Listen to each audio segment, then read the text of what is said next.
Hey guys, this is Jessica Gutierrez with Clean With Me podcast. This is a podcast where I walk you through cleaning your house step by step. So let's clean together.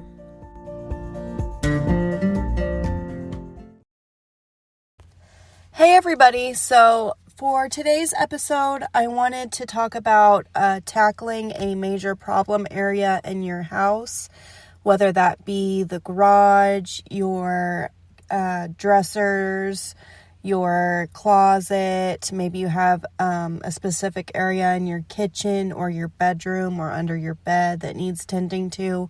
We all have one or two of those areas or 500 of those areas that need tending to. Now, when it comes to organization, I'm not the best at keeping everything organized. I'm just going to be the first one to admit that. But when I get in the organization mode, I tend to do more than one area at once. That's just how my cleaning patterns are. That's how my mind works. Once I'm pumped and in a cleaning mode, I can just keep going and keep going and keep going. Do I keep up with it? Not very well, I'll be honest. Do I know how to keep up with it? Yes, I just don't do it very consistently, and it's something that I am trying to get better at. And I know that I struggle with it, and eventually, hopefully my goal, especially for the new year, we talk about New Year's resolutions and stuff. My goal is to keep things organized once I do these overhauls. So that's what I'm going to personally work at. We all struggle with different things. That's something that I struggle with. But I did, yesterday, did a major organization overhaul of my bedroom, certain hot spots in my bedroom, like my dresser drawers, under the bed, and my closet were in desperate need of organization. They had gotten way out of hand, so I tackled those areas, and then while I was in a cleaning mode, I was able to do a couple other little things in my living area as well. So I'm just going to walk you guys through what I did. And I know we all have different methods of organization and different things that we struggle with. So I want you to apply this to whatever area you need to focus on the most, whether that be, it could be your car, it could be a closet, like I said, or any of the other things that I previously mentioned. Just whatever area you need to focus on and organize and get in order for the new year, we're going to do that. So just like with any other episode, I want you guys to get in a cleaning mode, get your kid, if you have small children like I do and you're in that phase of life, you can get your kids on a project. I usually try to, as my kids have grown, my method of keeping them occupied has changed. So I usually try to confine them to one room because they're in a phase right now where they're going to trash whatever room they're in to play in. They're just kind of messy right now. So I usually lay out, say, a bunch of papers and crayons and stuff for them to draw. I give them some kind of messy activity that's going to keep them busy for a while. Something that they don't usually do on a day-to-day basis. So I might let them play with pots and pans, or I might teach them how to do something really quick, like a little art project or something. My 5-year-old's really into art projects, so I might draw something for her to color in, or just something that's going to keep them busy and out of my hair. And I know some of you don't relate to that, so just disregard that if you don't have small children.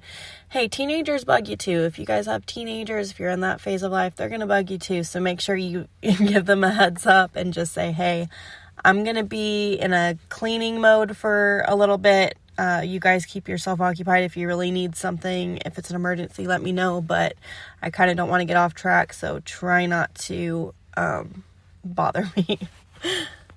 So moving on, and then also, I still light my candle because that's what I do before I clean, and then I throw my hair up and in a clip or something, and then I get right to it. So when it comes to any area, there's two different ways you can do it, really, and I've done it both ways, and I have liked doing it both ways at different points in my life. But right now, what I do is I take out a small portion or one area of wherever I'm working in. Let's just call it the closet right now.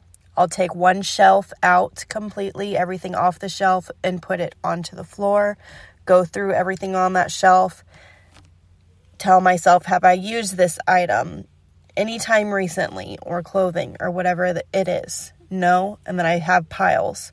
And I either put them in trash bags or boxes, usually trash bags. And I usually have a keeping pile, a donating pile, and a maybe pile. And the maybe pile is what you're going to go back to. And I've talked about this before, so I'm sorry if this is a little redundant, but this is what works best for me, and I struggle with getting rid of stuff, so this method has just been really effective for me. So this is what I do periodically when it's starting to get hard for me to keep up with my clothes, and they're starting to get disorganized way too often, and they're overflowing every which way. I know, hey, I need to get rid of a lot of stuff. It's time for an overhaul.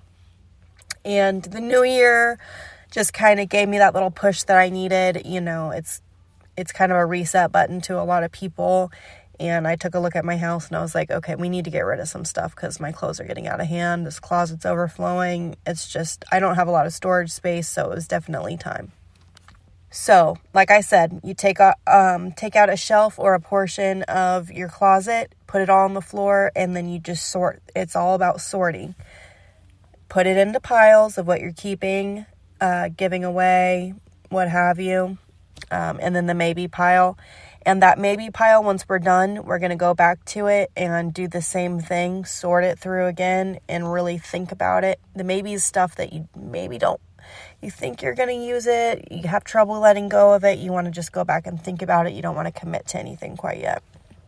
And if you're like me and you struggle with getting rid of things, that maybe pile is crucial because it really helps you just get the job done instead of sitting there and stewing about a certain object, because I'm easily distracted. So if I find something and I'm like, I'm not sure if I want to get rid of this quite yet, and I'm stressing about that, then I'll get to where I'm stuck on that, and then I get out of my cleaning mode. Things don't get done.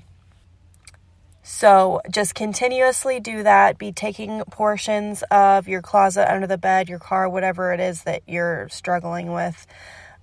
Your garage, it could be just a corner of your garage. And if it's something like really intense, like your entire garage or something, just do a couple shelves a day or one portion of the room a day, whatever you can handle. You don't want to overwhelm yourself, but whatever you can realistically tackle, because you don't want to take out everything in your closet and then there's just a big pile of junk and you're completely overwhelmed and it just sits there for days. Because I used to do that. That is another method, and another way to go about it is just taking everything out of the closet or whatever into a giant pile, sorting everything all at once, and your motivation for that being, it's out in the middle of my floor and I don't want it to be here sitting in my floor when people come over or whatever, or just it being in the way, so I have to take care of it right now. And if that's how your brain works, and that's the way that's easiest for you to motivate yourself to get things done, then you can totally do it that way. I did used to do it that way. I used to just pull everything out in my closet in a giant pile. And it goes back to when I was a little kid, and my mom or my grandma or whoever would go under my bed if I was stuffing things under my bed, and pull everything out and then just have me take care of it until it was done, as like a punishment for stuffing things under there, and it does work. If that works for you, go ahead. But I've got a lot more things going on in my life right now, and just that's not what I prefer to do, because I don't know, nowadays it might sit there for a few days if I do that, so I'd rather do small manageable portions of the closet until it's done. And I find if I do it that way, I do get it done faster. But like I said, that's just because I'm changing and evolving, and as I change and evolve, so do my cleaning habits. And my mind doesn't work exactly the same as it did back in the day when I used to do that, and that used to motivate me. It just doesn't motivate me the same anymore, so I prefer the other way. But it's whatever works for you, whatever you think will make you accomplish organizing and getting everything done, then you do that. And when it comes to organizing clothes or anything, I think accessibility is something that we definitely need to keep in mind, and how easily it's going to be to see all of the items we have, because with clothing, you want to be able to get to everything without having to dig for it, because that's how things get messy and unorganized. Because if you can't find a certain article of clothing and you're digging through your clothes because you can't see all of your clothing, then you're going to be making a mess of your closet or your drawers once again. So if I have too many articles of clothing to easily be able to see everything in my wardrobe the way with whatever storage that I have in my house that I live in at the time, then I know that I need to get rid of stuff or put some stuff away for winter. So if you do have clothing for another season, like summer clothing that needs to be put away for summer, we can add another pile to that if you're dealing with clothing of stuff that needs to be put in storage that we don't need right this second. And then we can Walmart has lots of storage bins and stuff you can put stuff in. I like to have a couple little plastic bins that I put my clothes that are out of season in. I like the ones that fit underneath your bed. If you have under the bed storage, this is perfect for that. That way, like I said, that way you can easily see everything that's in your wardrobe, and you don't have to keep pushing past all of the clothing that's out of season that you're definitely not going to wear for a few months. So that's another way to keep things nice and organized. And again, if you're thinking to yourself, maybe like, oh, this is kind of common sense for me, I already do that, that's great. And that means you're doing a fantastic job. You are one step ahead of me. I struggle with this kind of stuff. So if you are already doing some of the stuff I say, then that's awesome. If you're really good, because I know some people struggle in different areas of organization, but as far as clothing goes, they are on top of it. Their closets look great. It's all color coordinated and beautiful and nicely folded. I just struggle with clothing, so just be working on whatever it is that you need to organize that you're struggling with. You don't have to do clothing. That's just what I struggle with personally. So if you're saying to yourself, well, I don't really relate to this, I'd rather organize my kitchen gadgets or my spice cabinet or my refrigerator even, or my kids under their bed or my kids' closets, then all of these things can still apply. The pile method will still apply. Just apply this to whatever you're doing. Now, not everything I own is something that I use on a daily basis or that is just out of season and stored. I do have things, I do have sentimental things, but I have had to definitely cut down on the sentimental items when it comes to baby clothing and stuff, because I don't need 5 buckets of sentimental baby items, which is what I did have. I had tons of little baby articles of clothing that I was like, oh, I can't let go of this. I can't let go of this. And I ended up having like 5 buckets of clothing, which is obviously ridiculous. And I ended up donating it. It took a lot of time to get to that point. But eventually I did finally donate the clothes, and I kept things that were really important, like, first Christmas, first thing they ever wore.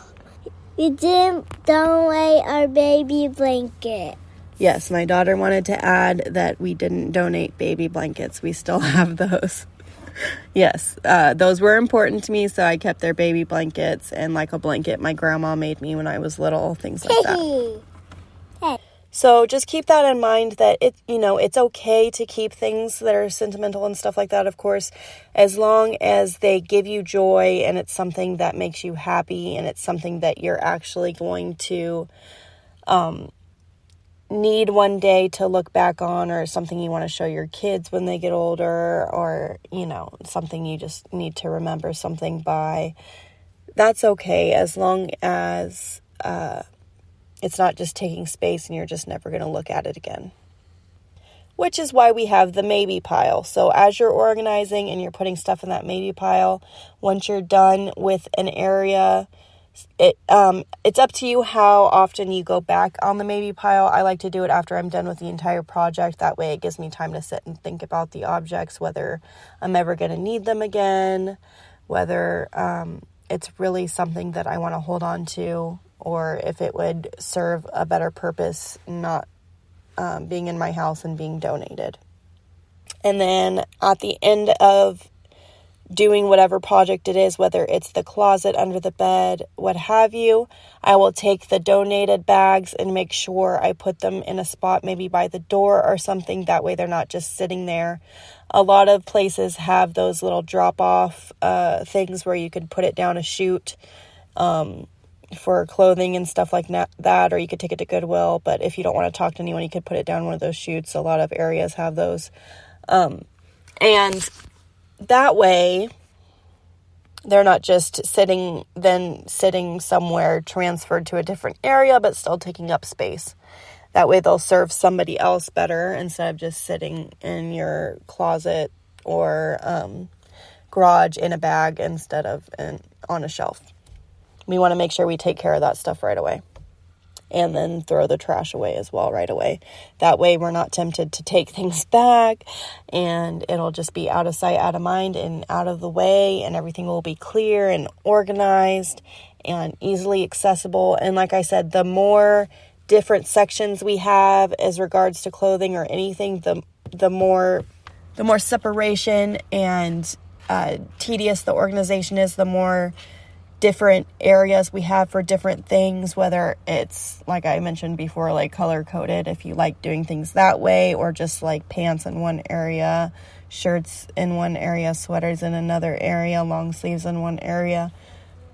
The more different levels of organization you have, the easier it's going to be to find things, the easier it's going to be to keep things that way. And as we're folding laundry, or if it's not clothes, as you're putting things away in the place that we organized, we want to consciously, every time we're doing this, and this is the part that I struggle with the most, every time we're putting things away in the area that we organized, we want to think about all the hard work we did and the long time it took to get it to where it is, and the long hours we spent organizing and thinking about every object that we took out of that closet or garage or what have you, and make sure we're putting things in the correct spots every time. And that's the part I struggle with, like I said.